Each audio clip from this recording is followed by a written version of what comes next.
नमस्कार दोस्तों, स्वागत है आपका आज के मुख्य समाचार में, जिसमें सबसे पहली और बड़ी खबर में आपको बताएंगे कि 1 घंटे 48 मिनट के भाषण में 14 बार किसान का जिक्र। तेजस्वी यादव बोले, किसानों को भिखारी बना दिया है मोदी सरकार ने। दूसरी बड़ी खबर में जिक्र होगा कि 6 फरवरी को देश भर में 3 घंटे के लिए होगा चक्का जाम, किसान संगठन ने किया बड़ा ऐलान। और तीसरी बड़ी खबर में जिक्र होगा कि जो कहते थे देश नहीं बिकने दूंगा, उनका आज नारा है सब चीजें बेच दूंगा।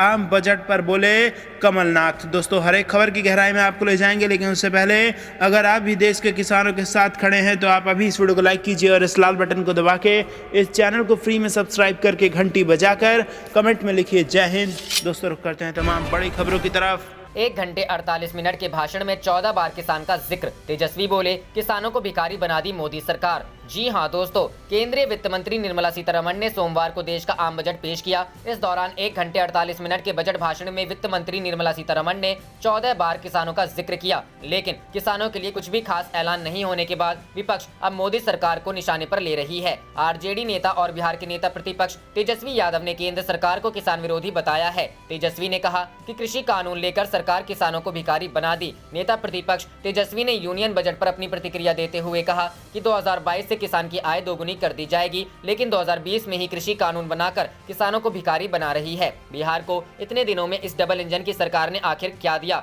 आपको बता दें कि बजट पेश करने के दौरान किसानों का नाम सुनते ही विपक्षी दलों के सांसदों ने हंगामा शुरू कर दिया। जैसे ही वित्त मंत्री निर्मला सीतारमण ने बजट भाषण में कहा कि सरकार की किसानों की आय दोगुना करने की ओर काम कर रही है, इस पर विपक्षी दल शोर मचाने लगे।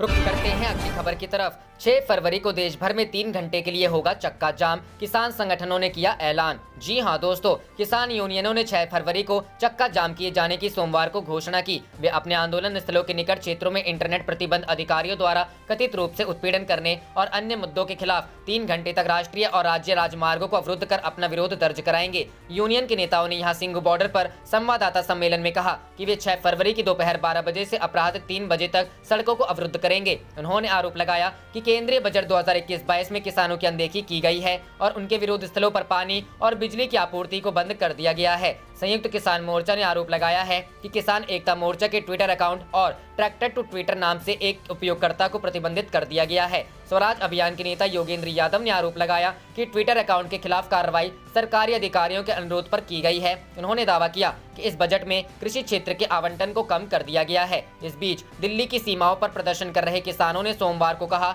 कि उन्हें केवल कृषि कानूनों को वापस लिए जाने की चिंता है और केंद्रीय बजट में कृषि क्षेत्र को क्या दिया गया है, इससे उन्हें कोई फर्क नहीं पड़ता। सिंघू बॉर्डर पर ज्यादातर किसान बजट से अनभिज्ञ हैं। उन्होंने कहा कि आंदोलन स्थल पर इंटरनेट उपलब्ध नहीं है, इसलिए उन्हें इसके बारे में कुछ नहीं पता। हरियाणा के कैथल जिले के निवासी 48 वर्षीय रणधीर सिंह ने कहा, अभी हमारा लक्ष्य केवल यही है कि तीनों कानून वापस लिए जाएं। केंद्रीय बजट हमारी चिंता का विषय नहीं है। सिंह के ही गांव के रहने वाले पालाराम ने भी ऐसे ही विचार व्यक्त किए। उन्होंने कहा, कुछ लोगों ने मुझे कृषि क्षेत्र के लिए की गई घोषणाओं के बारे में बताया, लेकिन वह अलग चीज है। हम इस समय उसके लिए चिंतित नहीं है। पंजाब के पटियाला के निवासी 65 वर्षीय अवतार सिंह ने कहा कि सरकार को किसानों की आय बढ़ाने के तरीके बताने चाहिए थे। रुक करते हैं अगली खबर की तरफ। जो कहते थे देश नहीं बिकने दूंगा, उनका आज नारा है सब चीज बेच दूंगा। आम बजट पर बोले कमलनाथ। जी हां दोस्तों, मध्य प्रदेश कांग्रेस अध्यक्ष एवं प्रदेश के पूर्व मुख्यमंत्री कमलनाथ ने सोमवार को केंद्रीय वित्त मंत्री निर्मला सीतारमण द्वारा संसद में पेश किए गए आम बजट को पूरी तरह से आमजन विरोधी व निराशाजनक बजट बताया है। कमलनाथ ने ट्वीट किया, कोरोना की महामारी के भीषण संकट काल के समय आज आए देश के इस आम बजट से देशवासियों को काफी उम्मीदें थी, लेकिन इस बजट से आमजन को भारी निराशा हुई है। कोरोना महामारी में ध्वस्त अर्थव्यवस्था को देखते हुए आमजन को राहत देने के लिए इस बजट में कोई प्रावधान नहीं किया गया है। उन्होंने आगे लिखा, देश का सबसे बड़ा वर्ग किसान वर्ग जो अपने हक को लेकर सड़कों पर पिछले 2 माह से अधिक समय में आंदोलन कर रहा है, उसके लिए इस बजट में कुछ नहीं है, सिर्फ झूठे वादे, वर्षों पुराना आय दोगुने का एक बार फिर वादा। एक तरफ नए कृषि कानूनों से मंडी व्यवस्था को खत्म करने का काम और आज बजट में मंडी व्यवस्था को मजबूत करने का झूठा वादा, झूठे वादों से गुमराह करने का काम। कमलनाथ ने कहा,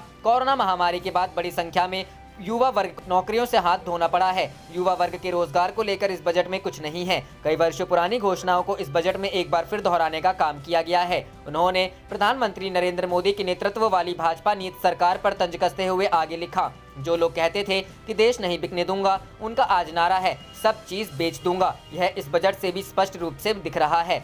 कमलनाथ ने कहा, गरीब मध्यम वर्गीय के लिए इस बजट में कुछ नहीं है। उन्होंने कहा कि आयकर में छूट की उम्मीद थी, लेकिन छूट नहीं बढ़ाई गई। कमलनाथ ने कहा, यह बजट महंगाई बढ़ाने वाला बजट है। पेट्रोल, डीजल, रसोई गैस की बढ़ती कीमतों को देखते हुए इस बजट में करों में भारी राहत की जनता को उम्मीद थी, लेकिन जनता एक बार फिर ठगी गई है। उन्होंने कहा कि मेक इन इंडिया एवं डिजिटल इंडिया के पुराने नारों की तरह अब आत्मनिर्भर के नारे नए नारे के साथ आंकड़ों की हेराफेरी कर देश की जनता को गुमराह करने का काम इस बजट में किया गया है। जो लोग प्रत्यक्ष विदेशी निवेश का विरोध करते थे, वो आज एफडीआई को हर क्षेत्र में लागू कर रहे हैं। कमलनाथ ने कहा, यह बजट पूरी तरह से आमजन विरोधी निराशाजनक बजट है।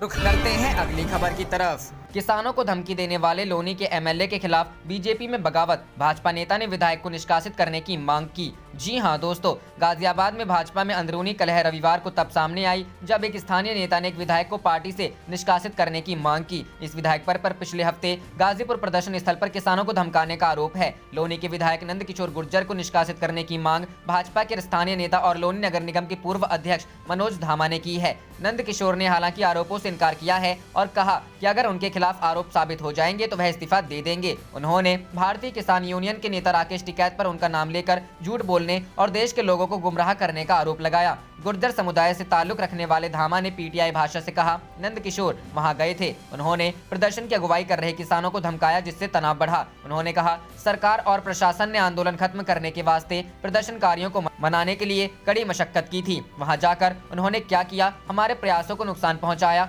और पार्टी की छवि धूमिल की। मेरा मानना है कि पार्टी के खिलाफ काम करने वाले ऐसे व्यक्ति को निष्कासित कर देना चाहिए और पार्टी से बाहर कर देना चाहिए। धामा ने यह भी आरोप लगाया कि नंद किशोर ने उनके और अन्य के खिलाफ सामूहिक बलात्कार के आरोप में और SC/ST अधिनियम में झूठी प्राथमिकियां दर्ज करा दी। उनकी पत्नी को भी इन मामलों में फंसाया गया है। रुख करते हैं अगली खबर की तरफ। पेट्रोल डीजल पर लगा कृषि सेस, पढ़े बजट की 25 बड़ी बातें। जी हां दोस्तों, वित्त मंत्री निर्मला सीतारमण ने आज देश का आम बजट पेश किया। इस बार बजट में आयकर स्लैब में कोई बदलाव नहीं किया गया है। वहीं पब्लिक सेक्टर अंडरटेकिंग में विनिवेश को बढ़ावा देने पर जोर दिया गया है। इसके साथ ही पेट्रोल और डीजल पर कृषि सेस लगाया गया है। हालांकि इसका सीधा असर उपभोक्ताओं पर नहीं पड़ेगा। पेट्रोल पर 2.50 रुपए और डीजल पर 4 रुपए का कृषि सेस लगाया जा रहा है। वहीं स्वास्थ्य बजट को 137% बढ़ा दिया गया है। सरकार ने 75 साल से अधिक उम्र के पेंशन धारकों को इनकम टैक्स रिटर्न भरने से राहत दी है। अगर उनकी आय का स्रोत सिर्फ पेंशन है तो वह ITR भरने की जरूरत नहीं है। बजट की 25 बड़ी बातें। पहला, $5 ट्रिलियन इकोनॉमी के लिए मैन्युफैक्चरिंग पर फोकस। दूसरा, कोविड वैक्सीन के लिए 35,000 करोड़ रुपए। तीसरा, पुरानी कारें स्क्रैप होंगी, ऑटोमेटेड फिटनेस सेंटर बनेंगे। चौथा, शहरी स्वच्छ भारत मिशन 2.0 पर 1,41,000 करोड़ का खर्च। पांचवा, अगले 5 साल में स्वच्छ हवा पर 2,000 करोड़ खर्च होंगे। छठा, स्वास्थ्य का बजट 94,000 करोड़ से बढ़ाकर 2.23 लाख करोड़ किया गया। सातवां, 17 नए public health unit national institution of world health बनेगा। आठवां, शहरों के लिए जल जीवन मिशन लॉन्च किया जाएगा। नौवां, अगले साल देश में 8,500 किलोमीटर सड़कों का निर्माण होगा। 10वां, भारत माला प्रोजेक्ट के तहत 3,000 किलोमीटर से ज्यादा सड़कें बनी। 11वां, तमिलनाडु, असम, पश्चिम बंगाल को नई सड़कों और कॉरिडोर का तोहफा। 12वां, बीमा क्षेत्र पर सरकार का बड़ा फैसला, FDI को बढ़ाकर किया गया 74%। 13वां, डूबे कर्जों को लेकर सरकार का बड़ा ऐलान, बनेगी मैनेजमेंट कमेटी। 14वां, एक्स्ट्रा एग्रीकल्चर इंफ्रास्ट्रक्चर फंड का ऐलान, देश में बनेंगे 5 बड़े फिशिंग हब। 15वां, 100 नए सैनिक स्कूल खोले जाएंगे, लेह में खुलेगा केंद्रीय विश्वविद्यालय। 16वां, जनगणना डिजिटली की जाएगी, डिजिटल पेमेंट पर 1,500 करोड़ का इंसेंटिव।